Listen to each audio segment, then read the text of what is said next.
nama saya Nia Nurhayati dari program studi S1 Ilmu Keperawatan Universitas Valetehan.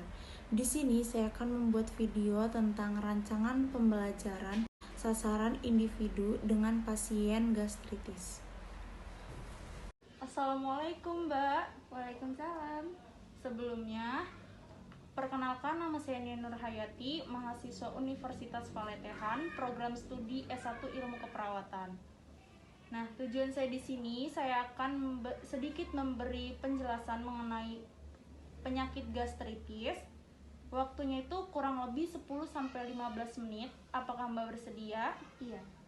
Baik, gastritis adalah proses peradangan pada lapisan lambung sebagai mekanisme menjaga lapisan lambung apabila terjadi penumpukan bakteri atau bahan iritasi lain.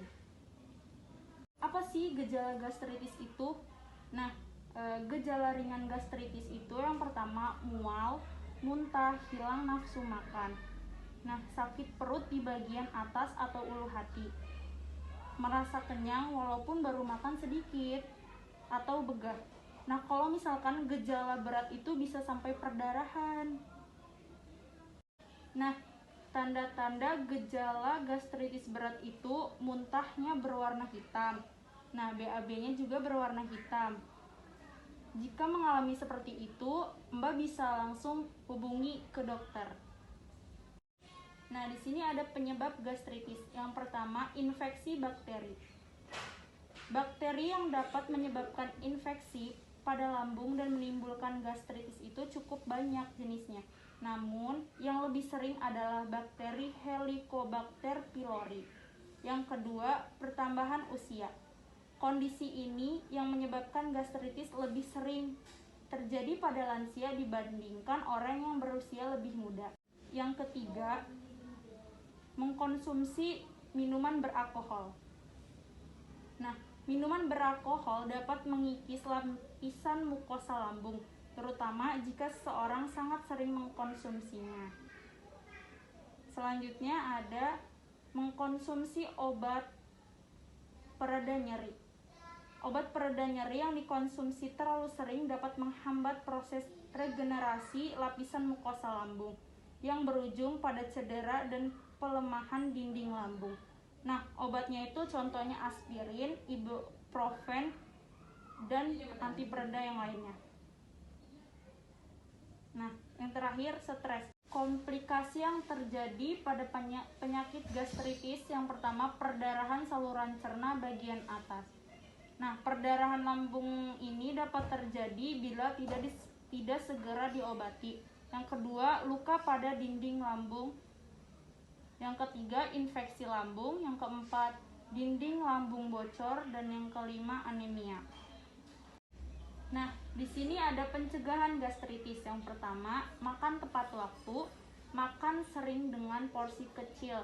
Jadi biasanya kan makan 3 kali sehari. Jadi pada pasien gastritis atau pada penderita gastritis bisa makan 4 kali sehari dengan porsi yang kecil. Lalu olahraga teratur. Keempat, kelola stres dengan baik. Yang kelima, hindari makanan yang meningkatkan asam lambung. Makanan pada penderita gastritis. Yang pertama, makan makanan dengan tinggi serat. Contohnya kayak apel, oatmeal, brokoli, wortel, kacang-kacangan. Lalu yang rendah lemak, ikan, dada ayam dengan tingkat keasaman yang rendah. Contohnya itu sayuran yang direbus atau dikukus. Nah, kurangi makanan yang mengandung gas seperti kol dan umbi-umbian. Kurangi minuman bersoda, minuman yang berkafein, dan banyak minum air putih. Di sini ada pengobatan gastritis. Pengobatan yang diberikan kepada pasien oleh dokter tergantung kepada penyebab dan kondisi yang mempengaruhi terjadinya gastritis. Untuk mengobati gastritis dan meredakan gejala-gejala yang ditimbulkan, dokter dapat memberikan obat-obat berupa obat antasida. Antasida itu membantu meredakan gejala gastritis, terutama rasa nyeri secara tepat, dengan cara menetralisir asam lambung.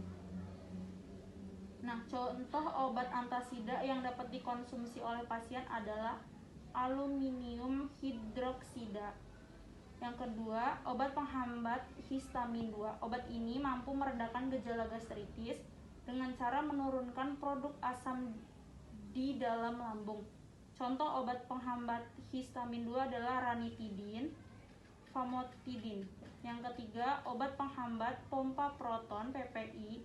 Obat ini memiliki tujuan yang sama seperti penghambat histamin 2, yaitu menurunkan produksi asam lambung, namun dengan mekanisme kerja yang berbeda. Contoh obat penghambat pompa proton adalah omeprazole.